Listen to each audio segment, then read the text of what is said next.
Hello friends, कैसे हैं आप लोग। मैं हूं नरेंद्र। अपने चैनल में आप लोगों का स्वागत करता हूं। फ्रेंड्स, आज के सीरीज में हम लोग ग्रामर के बारे में पढ़ेंगे। ग्रामर के पिछले वीडियोज में मैंने एडवर्ब्स के काइंड्स के बारे में बताया था। आज हम उसके बाकी के काइंड्स के बारे में पढ़ेंगे। तो एडवर्ब्स ऑफ डिग्री, आज हम इसके बारे में पढ़ेंगे। यहाँ से स्टार्ट करेंगे। एडवर्ब ऑफ डिग्री क्या होता है। Adverb of degree indicates the degree of intensity of an action or an adjective or an adverb. Repeat कर रहा हूँ इसे। adverb of degree indicates the degree of intensity of an action or an adjective or an adverb. Example: very much, enough, to, quite, hardly, exactly, nearly, almost, etc. मतलब ये कि adverb of degree से यह बोध होता है कि किसी एक्शन, एडजेक्टिव या एडवर्ब की तीव्रता किस हद तक या कितनी है। एडवर्ब ऑफ डिग्री से मतलब ये होता है कि किसी एक्शन, एडजेक्टिव या एडवर्ब की तीव्रता किस हद तक या कितनी है।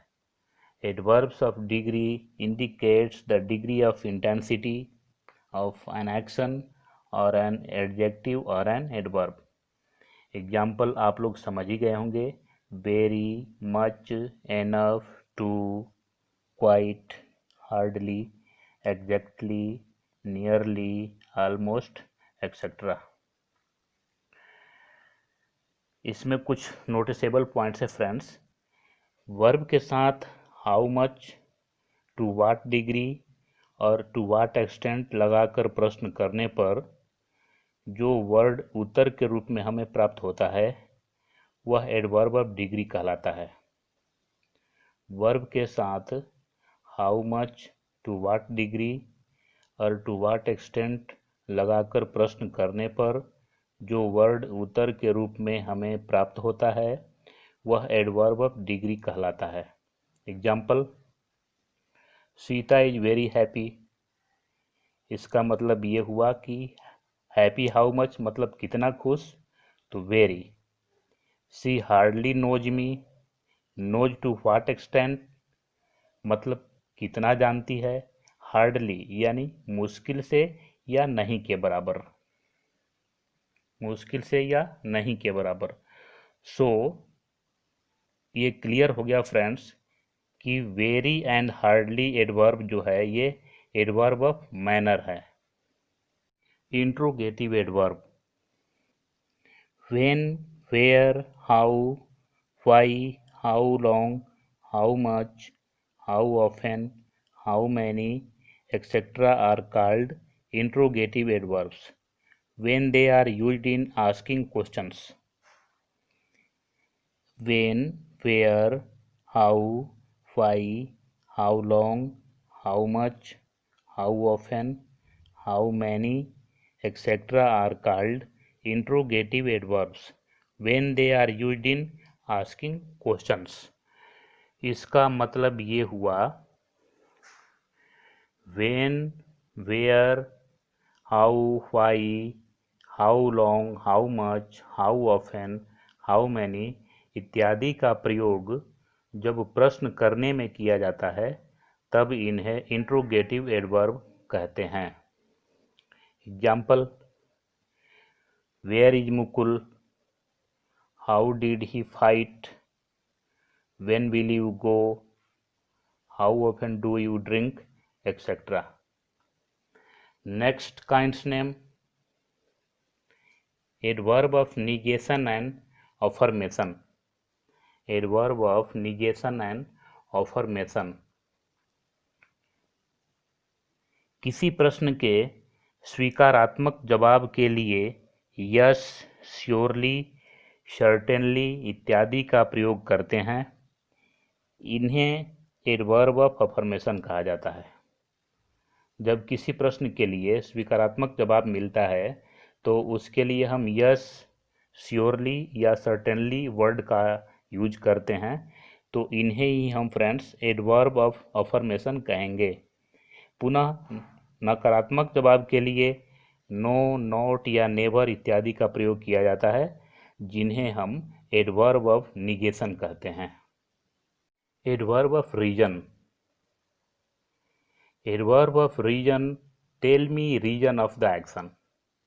Adverb of reason, tell me the reason of the action. Example, therefore, hence, thus, so, etcetera. इसका हम सेंटेंस यूज करके समझ सकते हैं अच्छी तरह से friends. He therefore left school. He therefore left school. Thus she became angry. Thus she became angry. Next kind's name, relative adverb. Relative adverbs.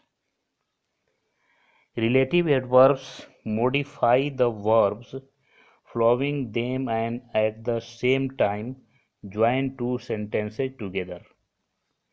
Relative adverbs modify the verbs following them and at the same time join two sentences together.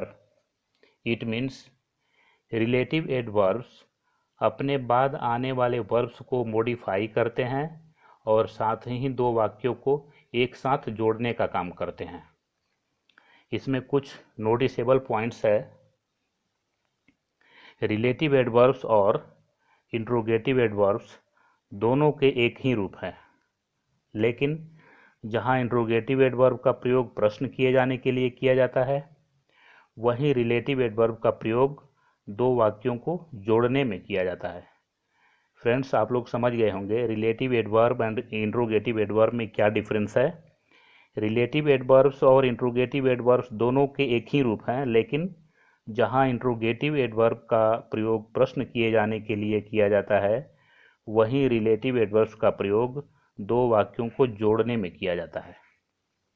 अब इसको हम example के द्वारा समझेंगे। Example of relative adverbs, where, how, when, why, how long, how much, how many, etcetera. Sentence use करेंगे इसका। This is the house where he lived. This is the house where he lived. Let me know when you will come. Let me know when you will come. I don't know the reason why he left the place. I don't know reason why he left the place. Do you know how he will act? Do you know how he will act? I don't know how much he has, etc. तो friends, ये रहा relative adverbs. अब next topic होगा हमारा preposition. तो friends, first of all we have to know that what is prepositions. Preposition को define करेंगे। A preposition is a word placed before a noun और a pronoun to show its relation to some other word in the sentence.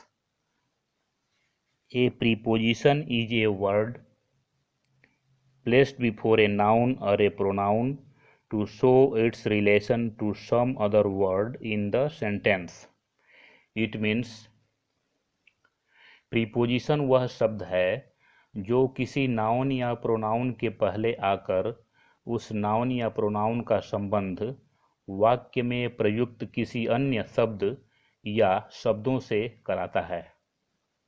Preposition वह शब्द है जो किसी noun या pronoun के पहले आकर उस नाउन या प्रोनाउन का संबंध वाक्य में प्रयुक्त वर्ड या वर्ड्स से कराता है। सम इंपॉर्टेंट प्रीपोजिशंस इस प्रकार हैं फ्रेंड्स।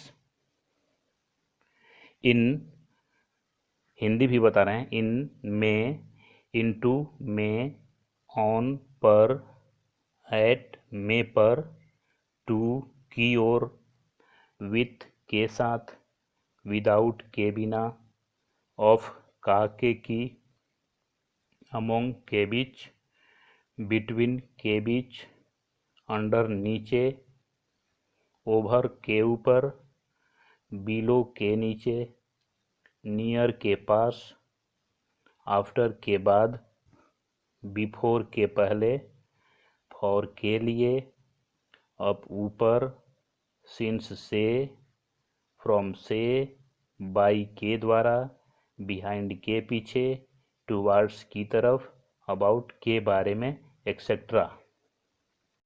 प्रीपोजिशंस के लिए कुछ नोटिसेबल पॉइंट्स है फ्रेंड्स। फर्स्ट नोट है, प्रीपोजिशन प्रायः नाउन, प्रोनाउन, नाउन इक्विवेलेंट के पहले आता है।